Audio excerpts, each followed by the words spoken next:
good afternoon, good morning, wherever you are around the world. My name is Karen Griffith. I am an inner freedom and embodiment coach. It's been a while, eh? I did have every intention of uploading at least 2 videos, one of them being live. But recently I've been away and I also was quite tired from a schedule that I had, so I wasn't able to show up to that commitment. That said, here I am. Hopefully the lighting is okay. Let me just put some more light on the matter. As I'm live, it's probably not perfect lighting, but that's okay. The reason why it's not bright is it is still light here where I live. However, I'm signaling to my mind that it's shortly time to go to bed, so I'm going to go to bed early and take advantage of some rest before an early start tomorrow. Anyway, here we are. I thought I'd talk about something that I think is coming up for a lot of people, certainly a lot of people that I speak to during the course of being a life coach and somebody that offers trainings and workshops around energy management, happiness, wellness, mental fitness, genuinely because it all points to the same thing. We get told to be more productive, to do more, to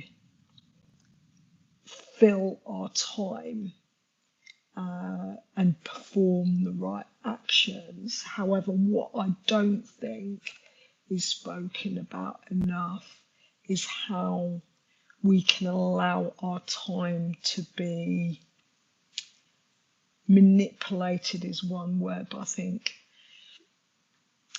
manipulated is one word. I think I'll choose another. Our time to be scattered.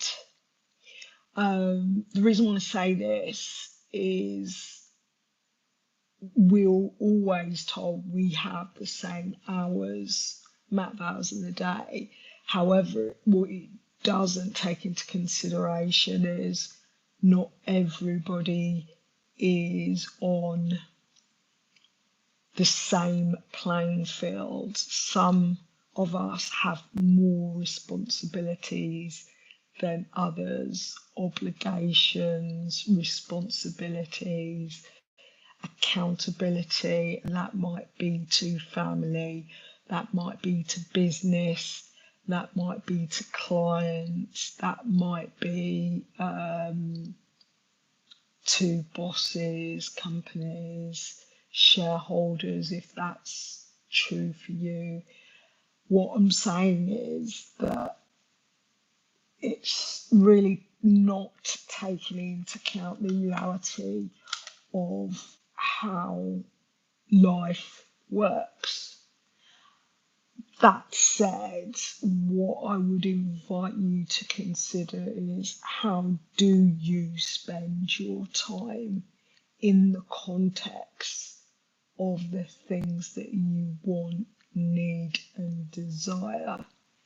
The reason being that I suspect, which is often true of the clients that come into my world or the conversations I have with the numerous women that are looking to improve their life or to become a better woman or lady goddess, however you want to look at it, that experiences life by design instead of by default. I'm just going to stick my cardigan on because it's gone a bit chilly. So with that in mind, one of the things I'm going to highlight, which is an important thing to highlight, is how easily distracted we are by our phones to the degree that we can spend an unhealthy amount of time on it. The reason being again, I will highlight for me how much of the way we operate nowadays, those activities can be done on the phone, which is great. It does offer flexibility, but in doing so, it also makes us so much more accessible. And I don't think that bit, I'm going to underline the accessible, because accessible is not necessarily a good thing. And I'll explain why. It can cause you to be distracted in so many ways that does not serve you. If you've got, like, I know there's companies that I deal with, this is for personal things, that will send a lot of text messages, and whilst it's great to hear of offers and things like that, there is a consequence, and it's being attuned to what they look like. Sorry, that's a really annoying alarm. I've got to sort that out. Anyway, so I'm going to make this a shorter live than I planned, and that's okay. So you're going to have to deal with that interruption, I'm afraid. So if you come up with these statements, if you've heard yourself say things like, I'm too busy, I don't have enough time, I don't know enough yet, then the invitation is to really drill into how you are using your time, in particular regards to your phone, and how accessible you are. And a place to look would be certainly what you have on your phone, because a lot of it could be adding to your distractions, as in there is only so much time and attention you can give during the day, and it can be scattered. And this is just entirely separate to any obligations, responsibilities, and accountability, what I mentioned. So what I would suggest is to have a think about what separates you from the people that get what they want. I'll say it again. A question to ask yourself is, what separates you from the people that get what they want? And when I looked for myself, the people that get what they want, they've got one thing in common: how they use their time. They're very focused about how they use their time, and I suspect they are productive in a way that flows for them, because they're not allowing themselves to be interrupted or as accessible as other people. And this could also be on the phone, socials, the demands of maybe others, including family, is very common for, and this goes into another subject entirely. And as I promised, this live will be short because I want it to be punchy, just to convey that they take action because of how they're flowing there. They're controlling their time, energy, and attention. Time, energy, and attention. And that means eliminating as best they can the distractions that take them away from what they desire, what they want. So I would consider, not argue, I would consider, based on the statements, if you've heard yourself say, I don't have time,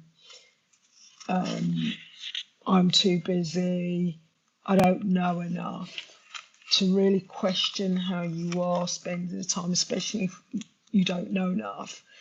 That is probably true, but it could be also true. It's things that you know that you you need to learn or need to understand, research, and that requires creation of time. It is possible to create time, which means ultimately letting go of something, letting go, sacrificing something to enable the time. I know from my own experience, from really taking a radically honest appraisal and inventory of my habits, behaviours, and actions that led to me saying those statements, I realised I did have time. It was just where I was flowing and utilising my time. And often it was on busyness, things that weren't serving me, more serving others. That's okay. I can change those things, and it's possible for you to do the same. But just to understand, when you're scattering your energy, you're also scattering where your focus and attention is. And that's highly important if you're not getting your outcomes, your results. So it's also not sustainable. And one of the biggest things you'll notice, and it certainly comes up for a lot of the women that I speak to, I'm sorry to say it, burnout. Because if you're not paying attention and you're doing too many things and you're caught up in busyness, which is not serving you, it only adds to this. I don't have time, which includes self-caring, it includes taking care of yourself, it includes doing nourishing things for yourself that enables you to rest, relax, and in some ways recover, especially if you've done something taxing or labour intensive. It could be mental or emotionally or physically. So hopefully you got something from this live that you can take away. I'm just going to highlight a few points that might be useful if you are looking to explore further.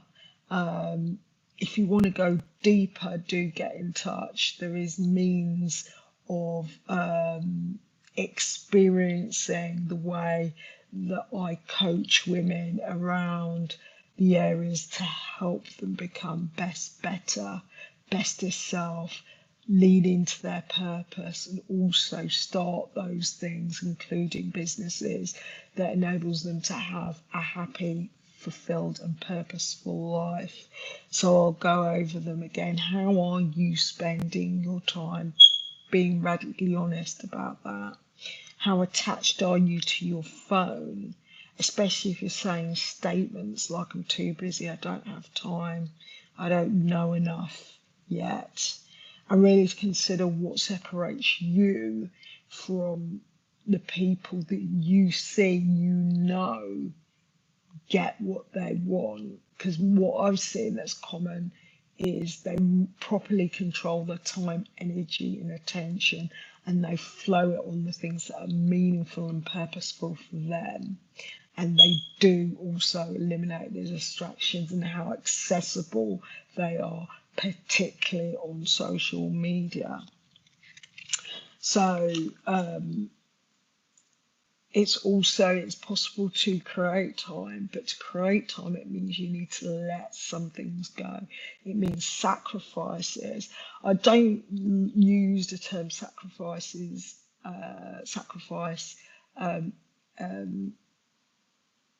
easily, or I'm not coming up quite with the right word, because it seems quite harsh, it seems quite brutal, but the reality is you've only got so much bandwidth, you've only got so much capacity. So if you're doing things that are potentially not in your best interest and draining you, not adding to you, not pouring into you, then I would argue, and particularly if you're spending your time, you're realising it's building up quite a few resentments. Resentments can create blocks, barriers, obstacles to the things that you say that you want and you desire, you need. It's a place to look and start being radically honest so you can start making the changes that are important, that are relevant, that are needed. So do comment below on this video. Do let me know if you have any questions, if buts, maybes. I love to hear from you. Also, love it if you can like, comment and share this video. Please also check out my other videos. There are some topics where I dive deeper, a bit deeper into energy management as a place where you can look at how you can reflect on your internal resources that are always available to you if you redirect them lovingly to what matters. Again, my name's Karen Griffith. Thank you for watching. Thank you if you do see this video and you comment. I appreciate you, and I'll catch you again on the next live or videos.